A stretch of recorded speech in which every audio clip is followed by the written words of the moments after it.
Hey everyone, welcome back to my channel. This is Coffee with Katie. I have my Murderbot Diaries Illumicrate mug. So today's video is going to be my May reading wrap up. You know the drill, we're going to be talking about all the books that I read in May, so if you're interested, just stay tuned. So May was a little bit of a rough start for me, simply because I feel like I was in the middle of a bunch of things and I was traveling at the beginning of May. So I didn't get a lot of reading done at the beginning, and I was also catching up on a lot of stuff when I got home, and I just feel like May was kind of a weird month, but it was fun. It was just weird.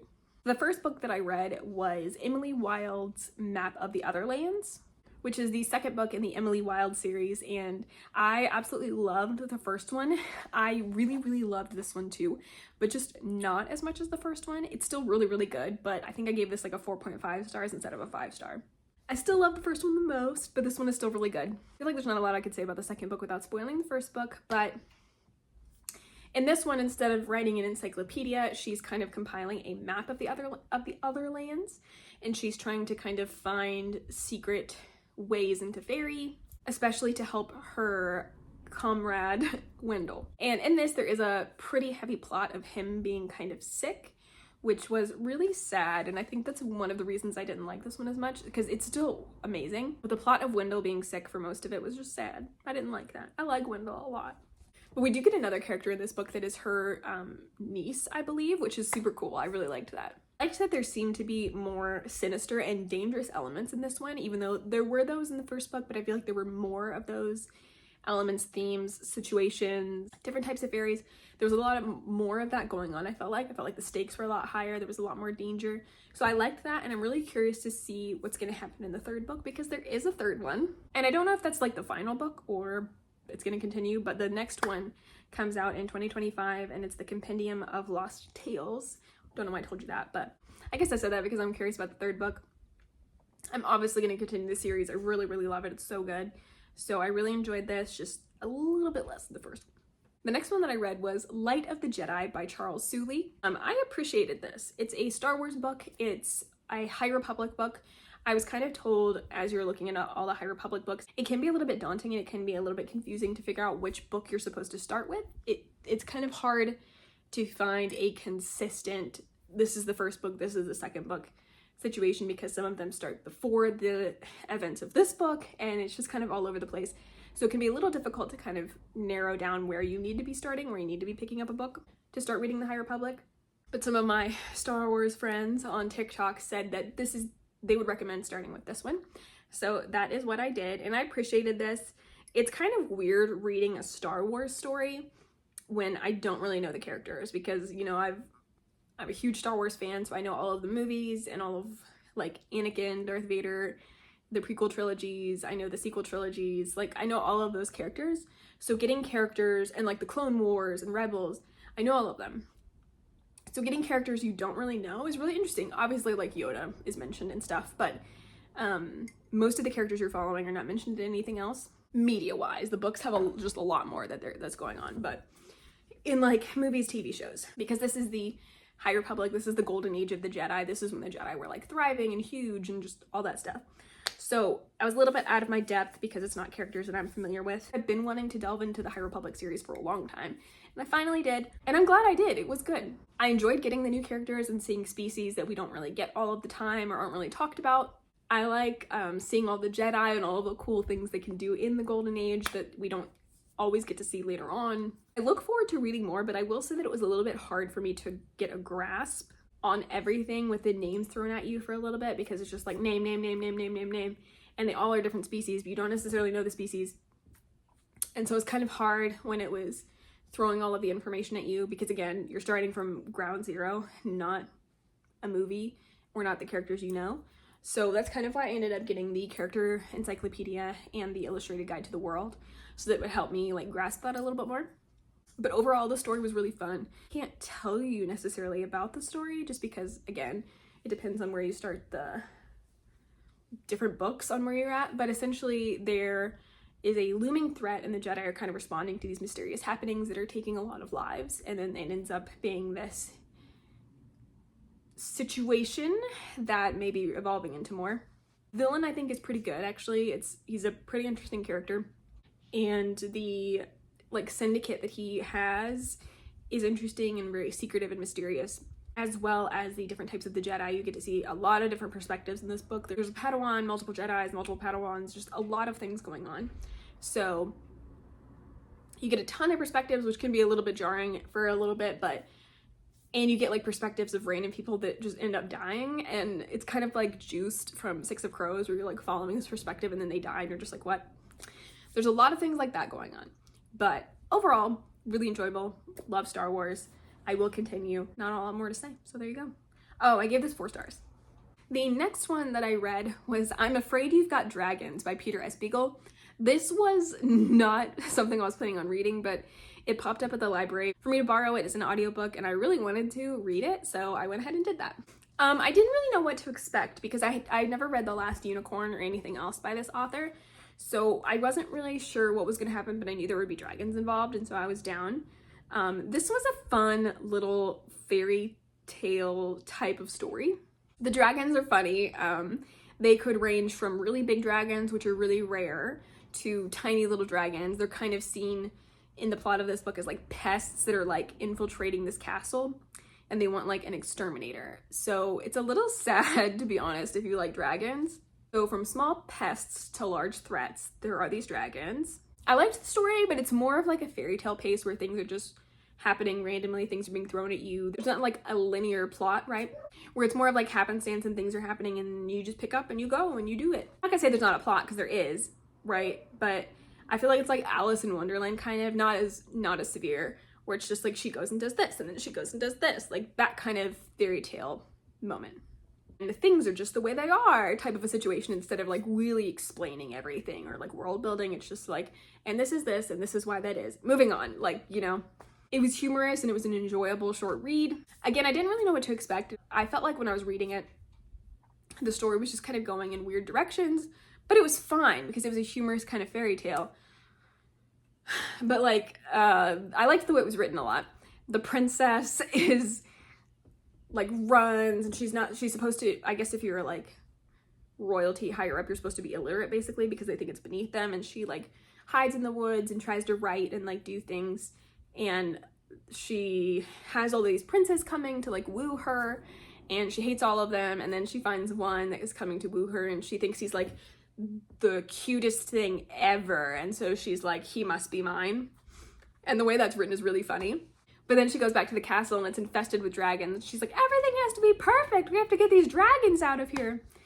And they hire this exterminator who's this like nobody that lives like kind of like on a farm. And he ends up rescuing some of the dragons that he exterminates. And he actually really likes them and thinks that they're misunderstood, but everyone else kind of sees them as something to be killed. He doesn't want to do that, but he's kind of, his father's reputation has made a name for himself to be an exterminator and to be this like very successful thing. And so he kind of gets roped into this situation. He kind of ends up trapping them and like selling them and doing different things, but there ends up being these like plots with the prince from another land and the princess that's wanting the extermination and the exterminator. And they kind of all team together to do this like mission because they think a lot of this is shady. And then some stuff happens with the shady royalty on the princess side and the princess's side. There's like some political stuff. There's an evil wizard that comes into play. And maybe the dragon problem is different than what they thought it was going to be. And maybe the exterminator likes dragons for a reason. So there's a lot of things that are going on in this little fairy tale story, but it's also just, even though it's kind of gruesome and there's things happening, I feel like it's very lighthearted, very lighthearted, very humorous, very just adventure-y and fun. So I think if you're curious about this, you should read it. I gave it 4 stars. It wasn't the best thing I've ever read, but it was enjoyable and fun. The next one I'm not going to touch on too much because I do have a dedicated review video for it, but that is How to Become the Dark Lord and Die Trying by Django Wexler. I really hated this book. Again, I talk about all of this in the review that I'm going to post, so don't fret on me not elaborating in this video, but the only reason I didn't give it a 1 star was for 2 reasons that I'll go over in that review, but one of them was a Star Wars reference, and one of them because I felt like the plot developed a little bit more and was a little bit more interesting towards the last like 20% of the book. But this was really disappointing for me. It was one of my top anticipated releases of the year. I thought it was going to be hilarious. I thought the premise was amazing, and I feel like it just flopped and just wasn't executed well. You're following Gabby, who is in this like time loop. So it's kind of sci-fi-y, fantasy-ish, because she's brought from like the human world, the mortal world, our world, and kind of like portaled into this fantasy realm where she is the chosen one. She's like a princess chosen one, and she is the one that she's the only one that can defeat the Dark Lord.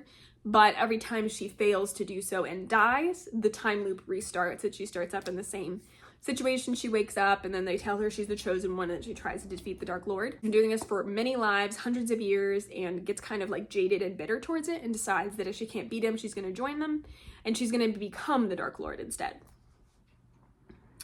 That sounds amazing. It was not amazing. I really thought there was no way I wasn't going to love this, and I was very wrong. It was very raunchy. It was very like hypersexual, and that was the focus, and that is not what I wanted, and I really disliked it. I ended up giving it 2 stars. I actually pre-ordered it because I was so excited about it, and I've already returned it. So, because I listened to it on audiobook while it was coming in the mail. And so I never read that copy, and I just returned it because I was like, I don't want this. And it's really sad because the cover is so cute. It's so pretty. And it sounded so good. Because the last 20% of the book was kind of interesting to me, I feel like I might be tempted when the next book comes out to try to continue it, but I won't buy it. I would try to listen to it maybe, but I think I should have DNF'd this, but I'm kind of glad I didn't, so I could give you a review and my thoughts on it, and because of the last 20%, but yeah, this was a really big flop for me. I'm so sorry.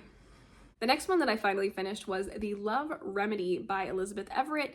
This was one that I had started, put down because of TBR situations, and then ended up picking up and just finishing in May while I had a chance. And look at this cover. It is absolutely beautiful. It's about a woman who runs an apothecary with her family, and they don't really understand why the apothecary is not doing well. Business is kind of failing money-wise, but it doesn't really add up why that's happening, and it doesn't make sense. So she hires an investigator to kind of figure out why this is happening, what's going on, because they think there's some foul play involved, and the inspector is helping her and investigating and doing all of this stuff for her, and they kind of end up falling for each other. And this was cute. I liked it. Wasn't my favorite by any means, but it was a cute little fluffy read. Had some good dialogue, was overall just fine. I didn't find myself really super drawn to any of the characters either way. I feel like some of them I usually latch on to 1 or 2 maybe, but this one was just kind of meh.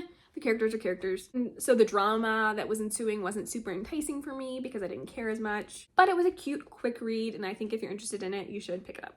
I gave it 3 stars.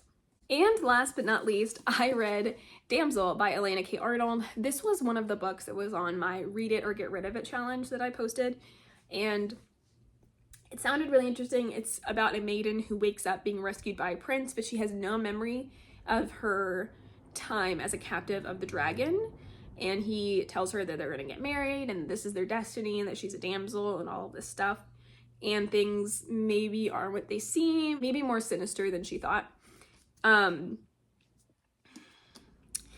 Partway through this book, I was like, maybe I should DNF this, but I wanted to see if my theory was right. My theory was right. Big whoop. Didn't care for this very much. I didn't think it was very good. Like, what? I think I finished this, and in my review I put, what is this book? Like, it was very strange, very weird, and also not very good. On top of that, story was weird. The direction it went was weird. I didn't really care about any of the characters. It wasn't even like, I don't have one that I latched onto and loved, like the last book I just talked about. It's like, I didn't care about any of them. I did not care. I cared about the Lynx, and that was not a character. And it was just kind of gruesome and sad. I felt like there wasn't a lot of redeeming qualities to this. I guess there's a theme of sexual assault or overpowering or something like that, but I don't think it was done in a way that was powerful. It was just depressing.